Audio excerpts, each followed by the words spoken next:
Where are my buttons? This conference is now being recorded. Welcome to the New York ASBO webinar, Hands On Purchasing. My name is Matthew Darius. I'm Senior Staff Associate for Professional Development here at ASBO, and I'll be moderating today's webinar.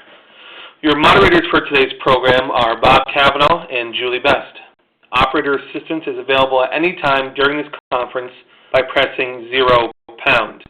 Questions for the presenters may be asked at any time by pressing £7 on your phone. A Q&A session will follow this presentation. You may send chat questions at any time during the presentation using the chat window indicated by a speech bubble icon located to the right of the presentation. I'll now turn the call over to our speakers. Bob, please begin. Okay, thank you. I welcome you all back. I'm sure most of you were here for the first session. And with me today is Julie Best. As Matt said, Julie is the purchasing agent at Questar 3, and she also has served as a regional representative for SAMPO. What is SAMPO, Julie? SAMPO is the State Association of Municipal Purchasing Officials. Okay, great. So we've got somebody here who's been doing some hands-on work for quite a few years here.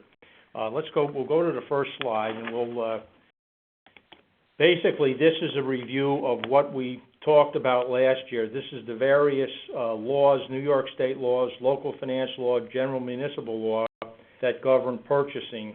Aside from that, there might also be legal decisions and decisions from the Commissioner of Education and the Comptroller of the State of New York. Sometimes if we get into disputed items or something, that gets turned over to the Comptroller in most cases, and sometimes the Education Commissioner. So if you do, when you're looking through the law and you look through the back of the jackets on the law book, you can find some of the recent cases and the decisions and what was involved with it. As we move along, we're talking about basically what's the rationale for the competitive bidding. Why do we do it? Well, the reality is it's steeped in law in New York State. There's very few things relative to school districts that are not governed or mandated in a process. And as we said, basically it's supposed to safeguard the public good, and these provisions are outlined like we talked about the last time in the General Municipal Law, Section 103. Okay, we're going to the next one. Okay, we'll talk about the underlying principles of competitive bidding. It's basically to give all responsible vendors an opportunity to bid on supplies, materials, and equipment.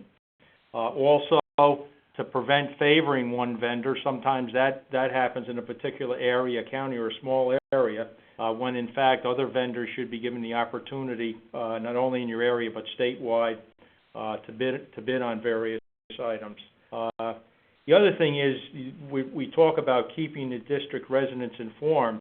Basically what happens is if they choose to do so, they can look at board minutes and see that purchases were subject to competitive bidding. And the other thing is a lot of times on the legal notices in the newspaper, you'll see those there. So basically, it gives them some insight into what happens with your job and some of the details that are entailed with it. And the other thing, again, I said, is all of this is really to make sure you do it correctly, to prevent fraud, and bottom line is to save money. You have anything to add, Julie? That's what it's for. Okay, good. Next, we're going to go with the bidding thresholds. We've been through this before. We have to determine whether to bid or not, and I'm going to let Julie run through some of these items here, going down the list. Okay. When you're in one fiscal year, if you're going to spend over $20,000 on a group of items, whether it be office supplies, classroom supplies, office furniture, you're required to go out to bid. You can avoid going out to bid by using the OGS contracts.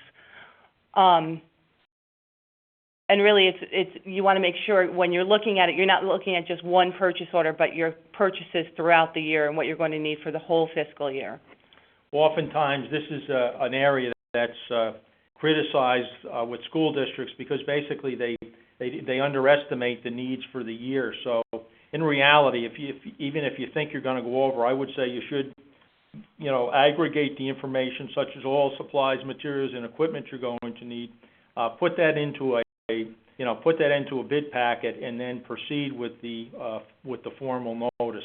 Again, on the items that are the public works items, are $35,000 or more. You'll generally those will be items that are recurring on an annual basis, and your district should have some of the information there, unless it's a capital fund, and with that you will have to basically use the services of an architect or some other maybe engineers to put some of that information together. And these bid limits have recently, within the past year and a half, been increased from $10,000 to $20,000 and from $20,000 to $35,000. Your district or Boces, you make up your own bid limits. It can't be beyond $20,000, but if your district decides that for commodities and supplies, if you're spending more than $10,000 a year and you want to go out to bid, you just need to document that that's your bid limit, and then you need to go out to bid for that. You also want to take into consideration your quote dollar amount, whether you need written quotes and to have backup for the less than $20,000 or $35,000. Okay. So again, to reiterate, whether it's an individual item you're purchasing for one time only or a series of items, you should gather that together and work with your administrators to get that information together. The other thing that you really should do if you're new to this position or if you're ongoing is basically create what I would call a purchasing calendar or a bid schedule. In other words, what are you going to get in what time of year? A lot of school districts do this one time a year, but some of the other items, it would behoove you to stagger them throughout the year so you're not dealing with everything all at one time. And the other thing that at the bottom here we mentioned is computerized master list of items for commodities such as art supplies or school supplies. What you find is many of the vendors have this information readily available. It's a standard catalog. I'll let Julie comment on that a little. Here at Questar, we use WinCap as our finance software package, and we're able to link directly from our WinCap purchase order pages directly to the state contract holders for office supplies, classroom supplies, so that you go right to their website and they just give you the items that they have at state contract pricing, and you can do your shopping that way. And then it takes all the information and brings it back to your purchase orders. But the state contract holders, I find they're really easy to work with, and it just, for me, it makes my life easier knowing that OGS has already put it out to bid. As for the bid schedule, find things like garbage removal, copy paper, things that I go out to bid for every year. It's much easier just to have a place on the calendar. Okay, this is when I'm going to prepare my bid specs. This is when it's going to be mailed to the vendor. This is when it's going to be open, and this will be the board meeting where it'll get the official award at. Okay, thank you. As we're moving along here, we reiterate again, you should have all the requests come in annually for all school departments and request what they need specifically by area. It's the purchasing agent's job basically to gather and accumulate all of that information and quantify it and put it into a usable format for potential bidders. And basically, with that in mind, you proceed with the bid, putting it together and setting the date and time. And obviously, it's published in the official papers of the school district. Those papers are they always are basically chosen and set up at the annual reorganization meeting, which is generally in end of June or July. Continuing on with that, I'm going to let Julie go through what the bid document components comprise of. Gotcha. So what you're going to need to do is there's a legal notice, and you pretty much set up your boilerplate. What you're going to include in the legal notice is what you're going out to bid for, where they can get the specifications, when the bid opening is, the time and the place. and that's going to run in your newspaper. And I'm probably getting a little bit ahead of ourselves, but I will anyway. It needs to run at least 5 business days beforehand. I like to send it out as soon as all my bid specs are ready. So that'll be, 2 to 4 weeks before the bid opening date. General conditions and terms and conditions. What I have is a boilerplate, and it covers pretty much everything. So what I'm doing is I'm using the same thing for the most part for every bid. I can tweak it the way I need to tweak it, but you don't have to reinvent the wheel every time you do it. The non-collusive bidding certificate is just a statement from the bidders that there's no collusion has gone on. They sign it and return it with their bid. The bid form is the whole packet together, and finally the specifications are going to tell the bidder what you're looking for, the quantity, the size, just what you're looking for. Okay, just move on there, Julie. All right. Okay, this is really reiteration of some of the details that Julie went through verbally, but the legal notice, again, you have to have the date, the time of the bid opening, and where the document can be picked up in the district, and obviously the location for the bid.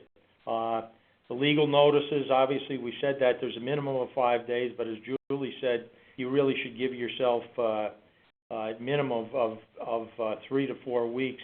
Makes more sense unless you're really in a different type of situation where it's urgent. They're an urgent degree. Bob, I want to break in here. We have a question in chat from Maria Smith. She asks, isn't it 5 working days and not 5 business days? 5. I've always taken, I guess I've never really thought about a difference between those. I'm thinking it's 5 business days as in 5 Monday through Friday business days. If that's generally my understanding, but I will check the law again. I think it was covered the last time, but I'll double check that to make sure that that's correct. Who's the name of that individual again? That was Maria Smith. Okay.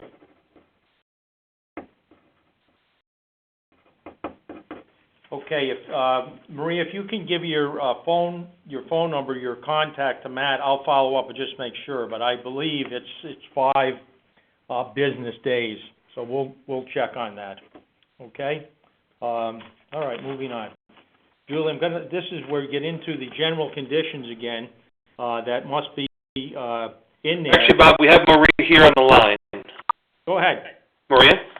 No, that's okay. I'm actually, I work for her. It's Danielle. It is 5 working days, not 5 business days. I just remember, not working days, 5 days, not 5 business days. I just remember that from some of the sample conferences.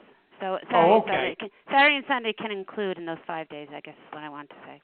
Oh, okay. All right. Well, that's great. That's good clarification because this curriculum we put together last year, and that we need clarification in that. So it's basically just 5 days. Yeah. Great. Thank you very much. It's necessary. I appreciate that. Okay. Okay. Good. Thank you. Okay. Okay. Now we're back to the general conditions again. This is basically, spells out everything that has to be in there. A lot of these things Julie reiterated in talking through it, but basically a provision in there to what would be an illegal bid or a non-acceptable bid. Maybe if it doesn't show up on time or if it doesn't have the required information in there. Any bid received after the official opening date obviously won't be considered.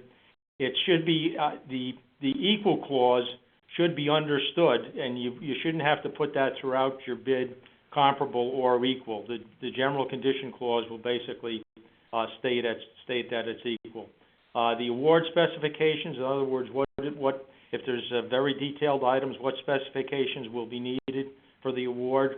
The contract acceptance, what papers will have to be signed, and any needed delivery requirements for various items. And if there's equipment to be installed, equipment installation requirements would have to be detailed. A lot of times there's bidder guarantees, and depending upon if this might be a grant purchase or a different type of purchase, you might be subject to state, and or local governing regulations. And payment information basically, lets you know how to submit for payment if there's going to be a scheduled payment or whatever, and the submittal of the safety data sheets for anything that you don't already have. You want to review any of that, Julie? For the second bullet, bids received after the official opening date, I find it saves a lot of headaches if you just put it back in an envelope with a letter saying your bid was, you'll stamp it in so it shows what time it was received. Put it back in an envelope with a letter saying, your bid cannot be considered because it was received after the opening date. It just don't open the bid. Just leave it, send it back to them, and it will save you a lot of heartache. Okay, and what's our process here, Julie, with the material safety data sheet? With the material safety data sheet, when the item is received, the chemicals and such, that form will be with it. We have a binder that's held in our warehouse with the MSDS sheets. Another held in our risk management department, and finally, one is held in each of the schools that are using whatever chemicals they're using. They'll have a binder with all of the MSDS sheets in it. Mm-hmm. Okay. And next, we're going to cover some of the terms and conditions provisions.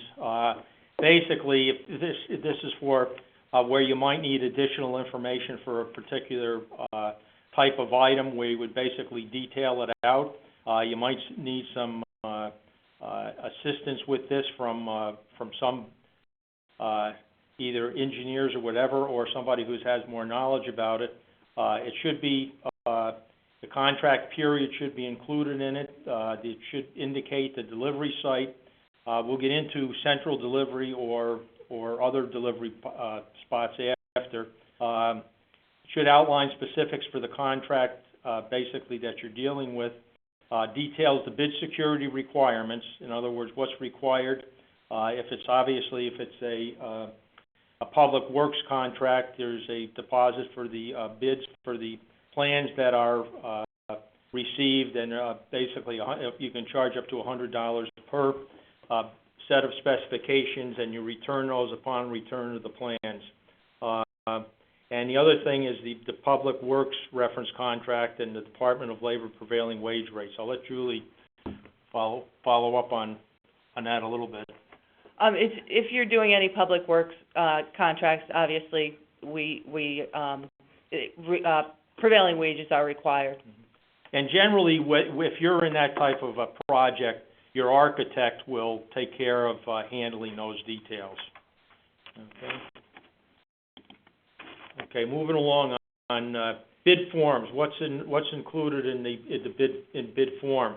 Basically, I'll let you go through this, Julie. Okay. What we've got here. Okay. Yep. You want a place for the price, and you want the description of the item, any kind of extra information that might help them. The estimated quantity that you're going to purchase, and the unit price, and then the total price for the quantity that you'll be purchasing. Just give them enough information so that everybody's bidding on the same type. I mean, they don't all have to bid Elmer's glue, but they all need to bid glue in a certain pack size. And again, when you're processing these bids, look for the appropriate signing on the bids. Make sure all the documents are recorded, and that the individuals or the company submitting the bid has all the necessary signatures in place. And again, specifications, basically, you must detail what the minimum standards are on a particular item to purchase. And obviously, it'd be nice if you could exceed those, but a lot of these things are basically just, a lot of these are standard items. The thing that you shouldn't do is try to structure bids specifically so that one favored vendor might receive the bid, or there's very few people out there who provide it strictly in that format. So do you have anything to say about that, Julie? No, that's pretty much covers it. Okay, good. Preparing the bid. Basically, we'll talk about the non-collusive bidding, the non-collusive certificate. Must be signed by the company official, obviously, and if it's not signed, that would give you grounds to basically disqualify the total bid. And there's also a provision that you could, if issue is, in some cases, we wouldn't do this, but if you don't have a non-collusive certificate present, if the individual presented it prior to the board meeting, it would qualify for a bid award. But I'll let Julie talk to that because that's...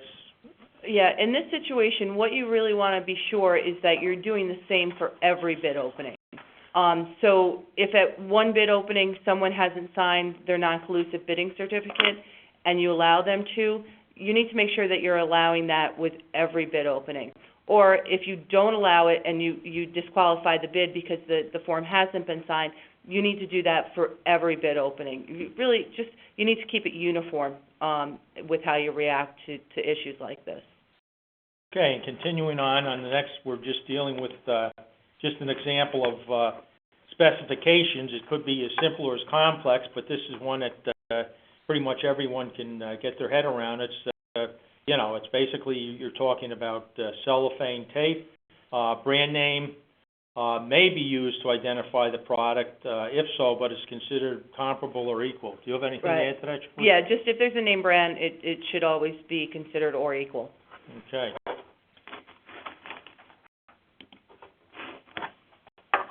Okay, again, continuing on the or equal, like I said earlier, it's not necessary to specify that. That should be given. And the one exception to that is if you're, by board resolution, you standardize on a particular item, and that's the only item you're going to use. There's a provision in general municipal law, it's noted on the sheet here, and basically, let's say it's for software that you're using, and all of your courses run off of this particular software or something. Obviously, you wouldn't want to get a different software vendor providing items over the years. You want to stay standard with that. Sometimes you'll use that on computer systems or whatever, but the reality is it should basically be comparable or equal. And standardization, I would say if you move forward with that, make sure that you have everything very detailed, and you might even want to get have your district attorney look at that to make sure that you don't get into any pitfalls, because sometimes that is challenged, and that can lead to more issues, obviously. So like I said in the bottom, this is rarely done, but it is done from time to time. And again, I'll go to the next one, Julie. The details and the specifications. You want to just review this? Sure.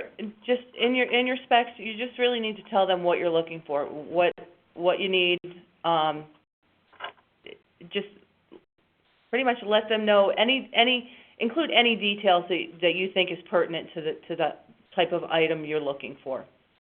Again, where you get into some of this here is if it's a particular item, and I know several years ago, at least in the Albany area, we got into issues with paper where a lot of the paper products we felt weren't meeting specifications. They were having jam-up problems and that. So in that case, we sent it out for a chemical analysis and basically found out that the paper wasn't to the specs that were qualified. But again, if there's something that you need, a certain quality or a paper towel or a cleaning mechanism or whatever, and you want it of a certain level, you have to make sure to specify that.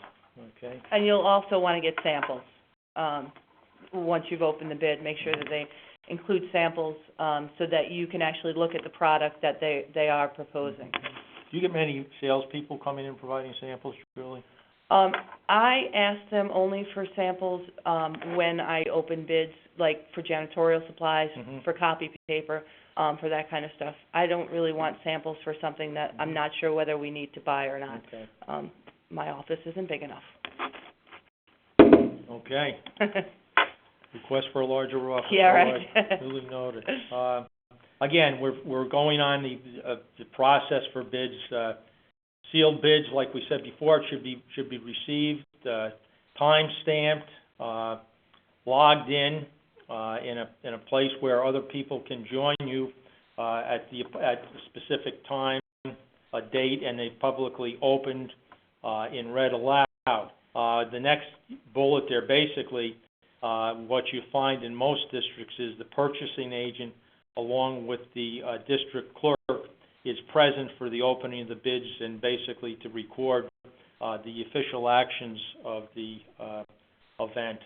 And again, in reading the bids aloud, the bidder's name, the total price that was submitted, the existence of signatures on the non-inclusive bidding certificate should be reviewed, in the presence of no bid security. Security was required generally, at least in this organization. That will generally knock the bid out of contention, okay? And obviously, it's always the purchase order, it's the purchasing agent's discretion on how to proceed if you get some of those items. You want to add anything else, Julie? Yeah, well, what we do is it's stamped in by the receptionist and sent to the board clerk's office, where it's held in a drawer until the bid opening. Then we sit in an office together, myself and the board clerk and any of the vendors that may have shown up for the bid opening. We open it. Our board clerk makes a note of what's being bid, the time and date of the opening, and what bids have been received. And then you'd read them out loud, and that pretty much covers your bid opening. You don't make any decisions at all at bid opening. It's just a matter of opening the bid. Do the vendors here, Julie, generally look at each other's bid? Yes. Okay. I don't have a problem with that. I think after it's been open, it's a public bid, so they're allowed to look at their pricing. Obviously, I'm in the room the whole time, but yeah, I don't have a problem with that. What I found over the years is that's basically when bids are in succession in different districts. Obviously vendors are looking for that sale if it makes sense to them. So they're going to look at these other numbers and see if they can be competitive or sharpen their pencil and maybe come up with a more aggregate, lower cost in hopes of winning the bid. And if we go to the next page here, we're just going on about some things. There is a provision for receipt of electronic bids, and it has to go through a board approval process. That was outlined in the notes the last time, and I'm asking Julie today about the use of this, and go ahead, Julie. Yeah, we don't do it. I don't know how you would do it. I've never done this, and I didn't even know that you could do it until Bob brought this in today. So, and apparently, I think they're using this downstate.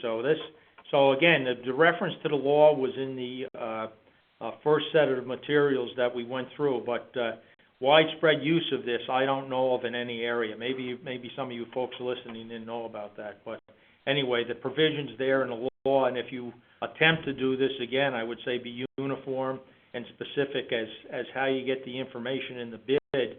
But remember, there's other provisions such as the any security that would have to be offered up, so that would still have to come in by regular means. And then again, what Julie said about the any bid securities, basically they're held and returned after the award to the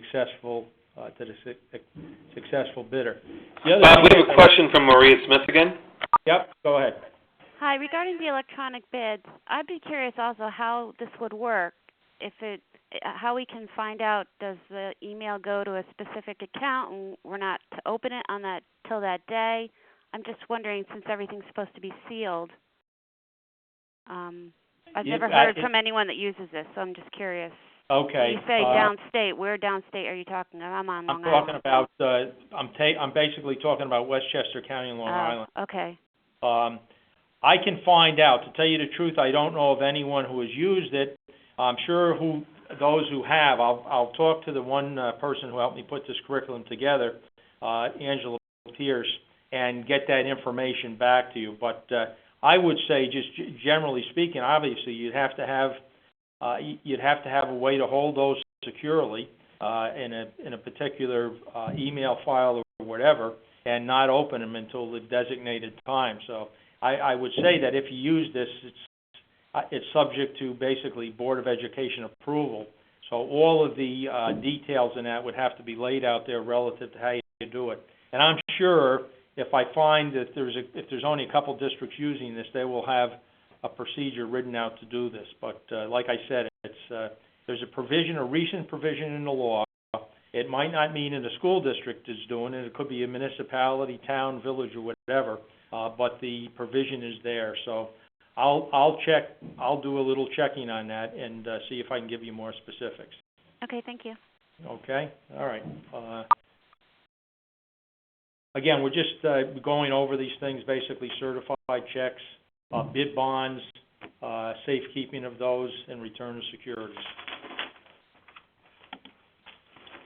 Okay, next thing we're going to get into the bid analysis. So I'm going to let Julie go through, talk us through some of these issues on the page here, the bulleted items. Yeah. I think especially what you want to make sure that you do is document. If you bring bid samples in and you're testing them, you want to document how you tested the samples. If the lowest bid for one item isn't what you want to document why you're going with the next lowest bidder. In the case of a tie bid, and only one bidder can be awarded. You can put their names in a hat and pull their names out. Once again, you want to have somebody there to be with, so you're not doing this by yourself. You have at least one other person there. Once again, document it.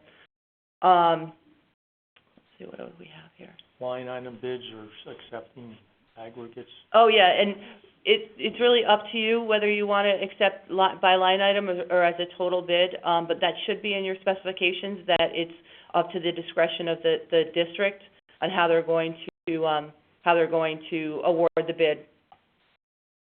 Okay, and the other thing, Julie, that I'm looking at, the last item here is basically what I want to get in is, could you explain the FOB issue, FOB? Sure. You should have in your bid specs that everything will be FOB destination. It'll include shipping charges, so that the pricing that you're getting is for the price for the delivered item. You don't want to get into a situation where, yes, they're the lowest bidder, and then they're tacking on huge delivery charges. So yeah, you just want to make sure that it's FOB destination in your bid specs. Okay, that's an important item.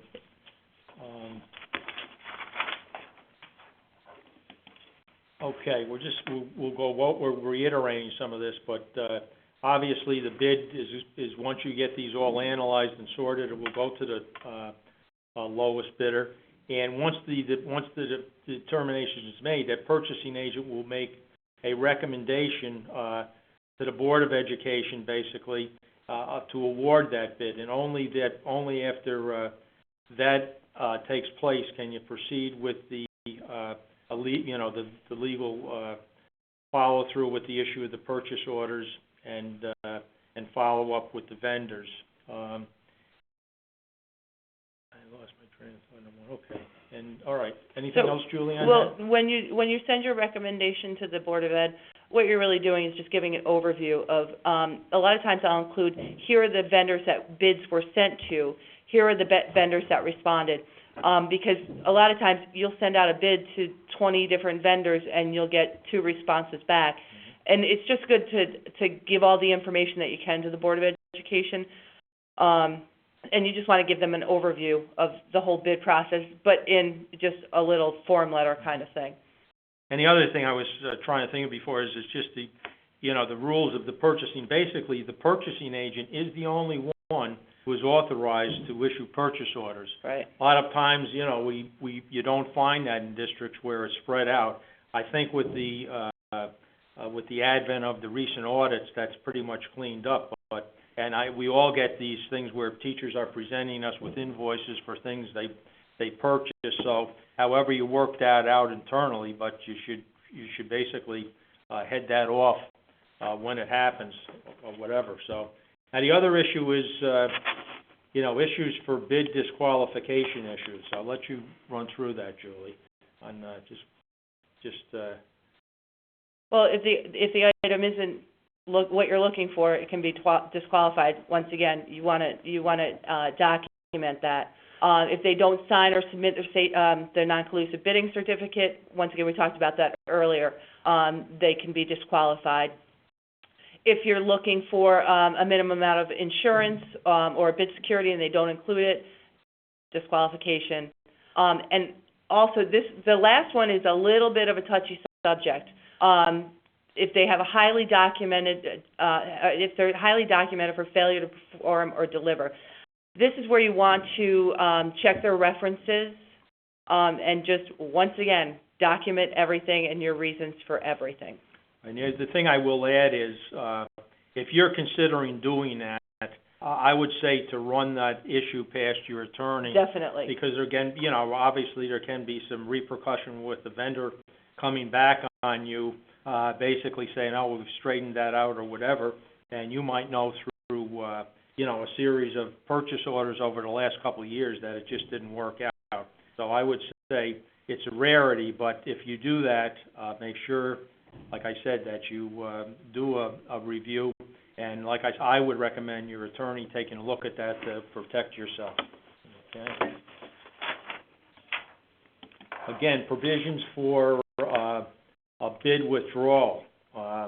We covered some of this the last time, but basically, if there was an obvious mistake in the information that was submitted, basically you have within 3 days of the opening the bid to basically call a purchasing agent and try to rectify that, or a shorter time and any time in between that. If the price is basically just a total error where it could be unconscionable to enforce, I mean, let's say you're buying a piece of equipment and they bid $10,000 rather than $100,000. Obviously, that was where we get into is a clerical error, and the chances of you basically enforcing that would be very difficult to do. And the other thing is just common sense. If the district is no better or no worse, resolving the issue and maybe putting it all out for bid, or maybe you have 3 or 4 other bids there that are going to resolve the issue anyway to choose from. Just the use of common sense, basically, and save yourself a lot of wear and tear. Yeah, and I've been doing this for 17 years, and I've never had a bid withdrawal. So I don't think it's all that common. Okay. We have another question from Maria Smith. Okay. What if, say, for example, a printing bid, and the Board of Ed has approved it, and say about a week or even a month later, because you don't do all the purchase orders right away, they found out they did an error and they don't want to pay, they don't want to be able to charge what they put down, they want to withdraw it. I don't think that you can do that, right? They're forced to take that price? No, I think that's a little too late. Otherwise, you have to do legal issues, or you have to go that, because it is too late, right? The board has approved it. Right, but I would talk to your school attorney, because you can bet that you're gonna run into issues with it. But it seems like it's too late. I mean, once again, if you look at their bid and they're 10 cents for something and somebody else is $10, that's something that you should have picked up on when you were awarding the bid? No, of course. But it sounds like this is just something where the bidder decided he didn't want to provide the service? Well, if he did, just didn't realize he made it, $5 or $10 off, or didn't. Mm-hmm.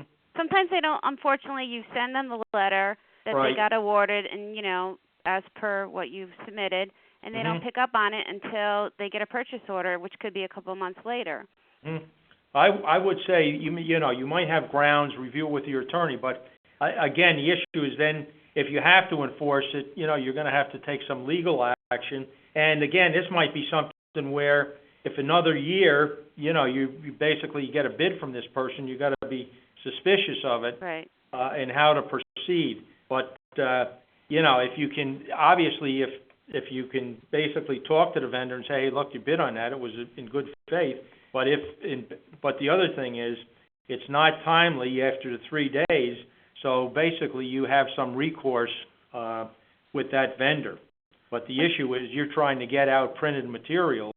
And if I ran into that situation, I proceed with some action with that particular bidder, and I'd probably go back and rebid the package. Would you do that, Julie, or just take the next lowest bidder? You could take the next lowest bidder, but you'd need to go to your board and have them approve that. Yeah, and again, I would put my board on notice that this is Right. the issue and what happened. I thought once the board, once a bid is opened and awarded by, approved by the Board of Ed, unless you put a low bid determination in the specs, you can't go to the next lowest bidder because the contract is kind of null and you'd have to rebid the item.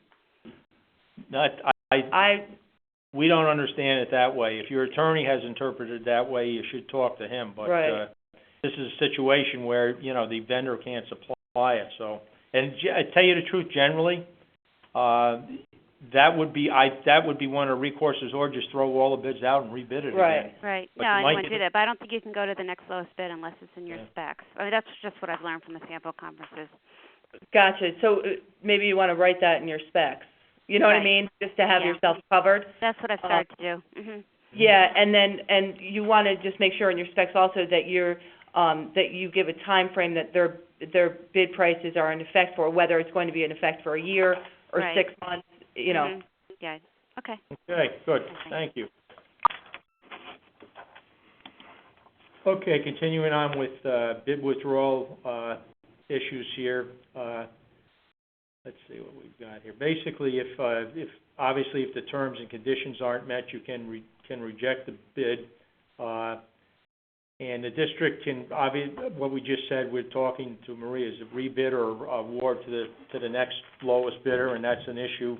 I guess that's in specifications that you might want to take a look at and make sure if you follow that process that it's duly noted. And the other thing is, if you get something in that basically, doesn't meet specs, or you can't go doing a separate negotiation with an individual. Yeah. So you want to cover that? On sealed bids, you can't negotiate the pricing once the bids are open.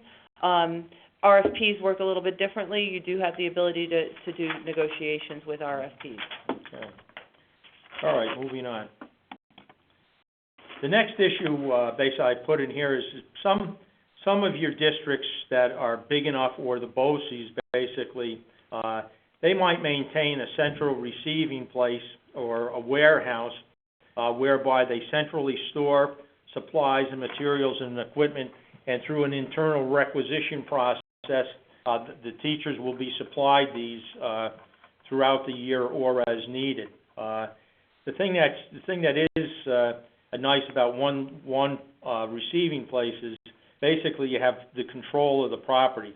You know that it came in, and through a inventory control system, you can track the movement of that, and I find that it enables you to keep track of the inventories much more easily. Sometimes in the school, some of this paperwork gets lost, and in reality, sometimes you question, did they get the goods or services that were requested? The other item is sometimes you need that storage because some of these schools are closing during a particular year and they're moving to another school or whatever. So sometimes you might have to take advantage of using a system like this, even in a transition. And again, the other thing I said was what I like about items that have to be inventoried. Procedure here at Questar 3, it's basically we have a procedure to do this, but everything that comes in, probably like you do, gets tagged, recorded, so it can go into the fixed assets record, and then basically we track any movement of that.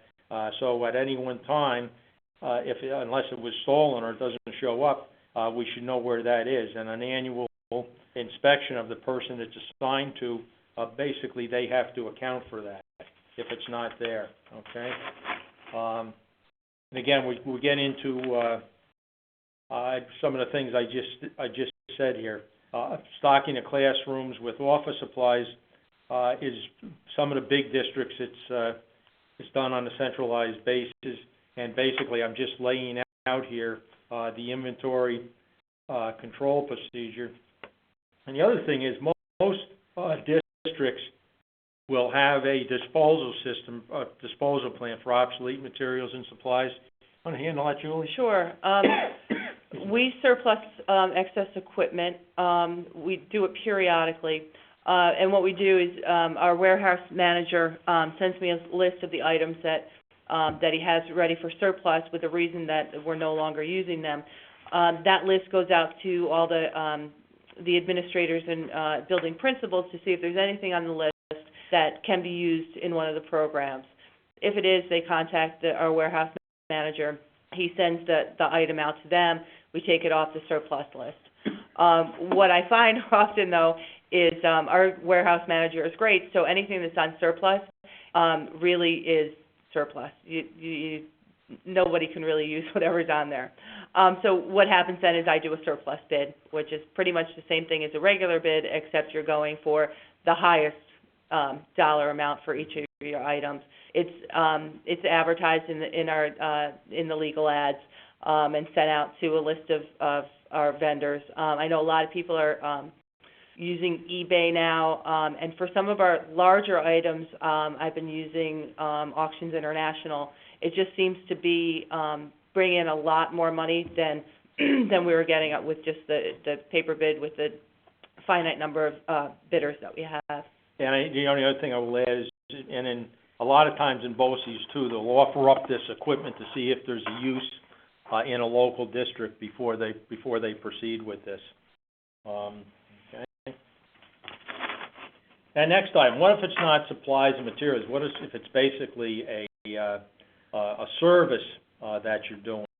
So you have to make sure that you clearly denote what the service is, when it's going to be provided, the rates of pay, how often is it going to be done, and generally here there's progress payments throughout the year. So let's say it's trash pickup. Was that a good one, Julie? To do? Yeah, trash pickup, but that would be you're paying a monthly bill for okay, it. Good. But with trash pickup, exactly the size of your containers, the locations of pickup, how often you want it picked up. So that's a really easy bid to do. But let's say you're redoing an entranceway to one of the schools or something where it entails some construction work, and there might be some progressive payments in there, and it should be spelled out at what point the contractor gets a progressive payment, who has to approve that or look at that first to assure that it's done before you proceed with the payment, and obviously monitor the bid to make sure that you pay in accordance with the bid that was submitted. And then on requests for proposals, basically requests for proposals are done basically for professional services. What comes to mind is attorneys and architects. Do you have any other issues, Julie, where that might be used? We're doing one right now for leased space, and I've done some for spill control and prevention. Really, we do them when we know what the final result needs to be, but we don't know how we were going to get there. Mm-hmm. So we're asking people what they would propose we do to solve this, whatever problem it is that we have. And we have thresholds for what we get quotes for on an individual basis or dollar limits, Julie? Yeah. In the policy? Yeah, that's in our... Yeah, can you go through that a little bit? Sure. We have the bid limits for, obviously, for commodities, and is $20,000 or more, but we get price quotes for anything over $5,000, written price quotes. For the public works, it's over $35,000 or over, but we get written quotes for anything over $10,000. Okay. Just proceeding here with the whole process of the board. Obviously, the board approves the awarding by resolution. After that, you as a purchasing agent, you have to notify all bidders, whether they've won or lost, and any return of deposits or whatever. And then the whole multiple copy of the purchasing order and issues. I'll let you go through that, Julie. We do. Let's see. 4 copies. We do, the white copy would be the vendor copy. That's what you're going to mail to the vendor. And then we have a blue copy, and that's the accounts payable copy, and that goes to our accounts payable department with any backup, like a copy of their bid response. The receiving copy goes to our central warehouse so that he knows when it comes in. He can say that he's received it. He can sign that copy and send it to accounts payable to get it paid for. And then I also do another copy for the requesting office.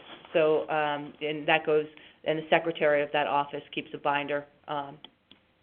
With and all again, the requests. I'm moving along here because these are some of the items that Julie has delineated as we move along. Okay. Oh, yep. Good. And then the next, we're just gonna cover quickly the Boces Cooperative Bid and what you might be able to do with that. Yep. With the Boces Co-op bids, it brings the districts together. They pool their needs for whatever it may be: copy paper, groceries, meat products.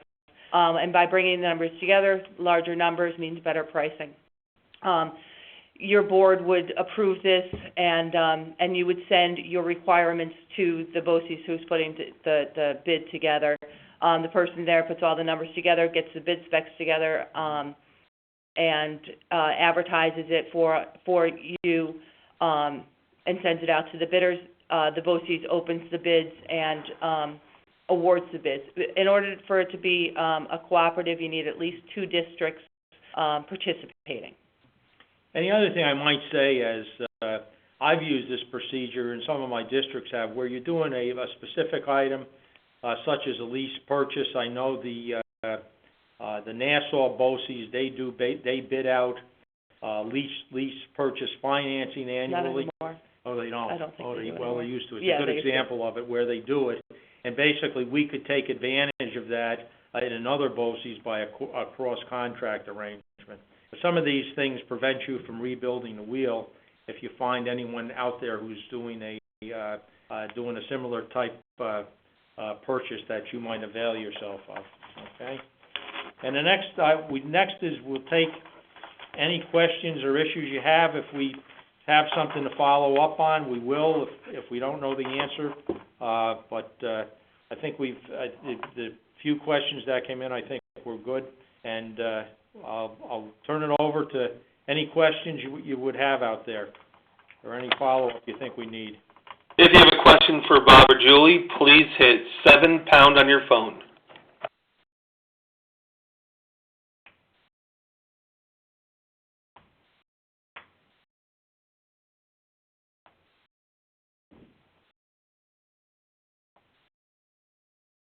Okay, Maria Smith has another question for you.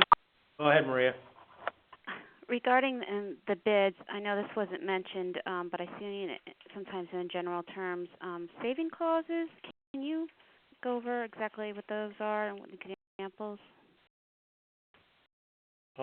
Give me an example of your saving clause there. Do you have one? No, I don't have it in front of me. It's standard. I don't have one in front of me. Basically, it says, I think it's something of this nature that if it's found that the product does not meet, the standards or specifications, we reserve the right to basically sever the relationship with the vendor and rebid it or whatever. Is that what you're talking about? That sounds right. That's what. Yeah. I just need in layman's terms, kind of. Yeah, that's what I was doing. So, a lot of times the attorney will put a saving clause in there basically to protect you. But the issue is, on a saving clause, basically it's anything that's contrary to New York State law, statute, or the State Education Department rules and regulations will basically be considered null and void. That's really what that's for. And sometimes these things can get out there, but I tell you the truth, I think it's a rare occurrence where it does. Mm-hmm. And saving clauses, generally in a contract form, they'll put a saving clause. There'll be a clause in there that basically says saving clause. And sometimes I've seen some of that in board policies, but I don't know if that's consistent across the board. Does anybody else have any input on Julie? Maria, if you want to send me off an email, it's just jbest@questar.org. I know that I have a savings clause in my cafeteria manager's bids, and I have right now, off the top of my head, I have no idea what it says. But I can totally send that off to you if you just want to send me off an email. Okay. All right. And can I ask a question about escalation clause? I know that if you you can do bids sometimes, usually for 1 year with option to be able to renew for up to 2 years. But also if prices change throughout the year or Right. Yeah, I have that with my dairy bid. So once again, I can send it off into your email. And pretty much with the escalation clause, what it says for dairy anyway is it's a weird, buttermilk fat is this much for this at this certain place at this time, and so the price is going to go up and down depending on the cost of buttermilk fat or something along those lines. It's really kind of strange, but I can show you what I do with that one. Right. I was wondering if I can get something to pertain to lumber, because a lot of my lumber bids, I only do it every 6 months because prices change so much, and I'd like to be able to utilize an escalation bid where I didn't have to do it so often, the bid. Right. I guess what you would need to do is do some research on what causes the price to go up and down, and is there any anywhere that you can look at any place that you can find that you can use as a touch point. Like, okay, so the price of lumber today is this amount, but the price could be affected by, they have these weird, I can't come off the top of my head, I have no idea what the name of them are, but kind of like price points. And sometimes, Julie, I think what you're referring to is like, I know for gasoline and some of these other items, the Journal of Commerce, basically, it's published in New York State. It has the New York State prices and also across the country. So you'd have to get some governing guide which would give you some information relative to that, or set that as a mechanism to see if an escalation should be allowed or not.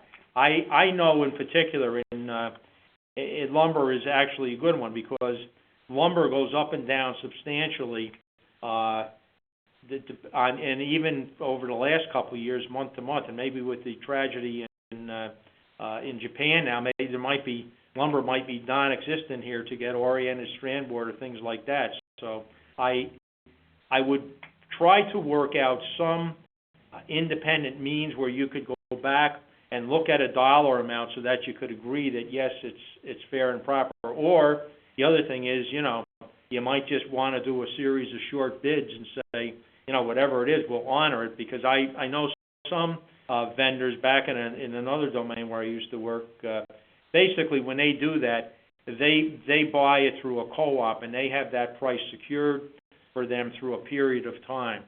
So again, it's working out the particular details, and again, that's when you talk about putting it in specifications, what you would have to, put that in specifications and make sure they adhere to that guideline. But to say is there anyone out there who's done lumber that I know? No, I don't know of one out there that has a criteria built in for the measurement of when to increase. Okay. And the only other one I know is, in transportation contracts, they have the ability to extend contracts for X number of years if they don't exceed basically an increase point that state education department determines. So that's useful because it's pretty difficult to districts who are using contractors, to switch on an ongoing basis. They usually look at that as at least a 3 to 5 year contract. Okay, thank you. Okay, good. Anyone else?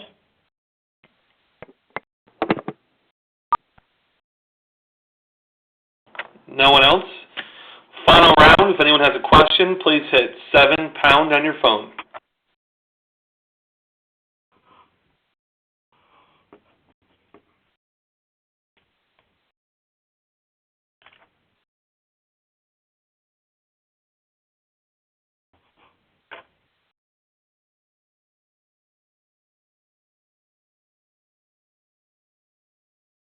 Okay, Bob, we have no one else on the line for you. Okay, All good. right, great, thank you. Good. I want to thank you all for participating in this.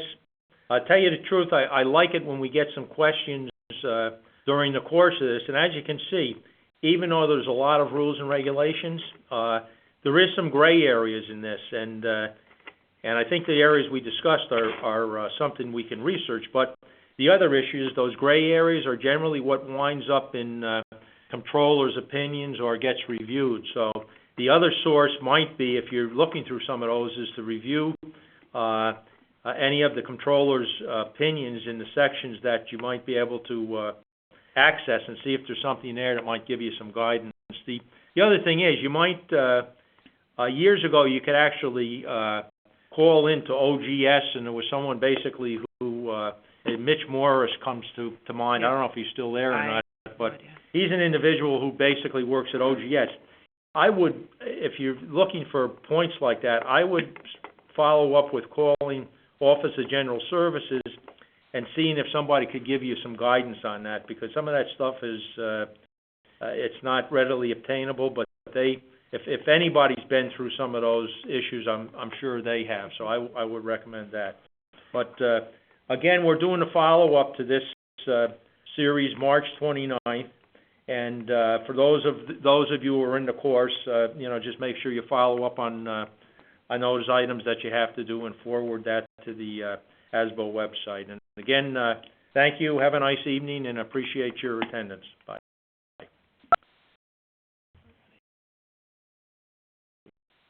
The moderator has ended the conference. Goodbye. Thank you for calling.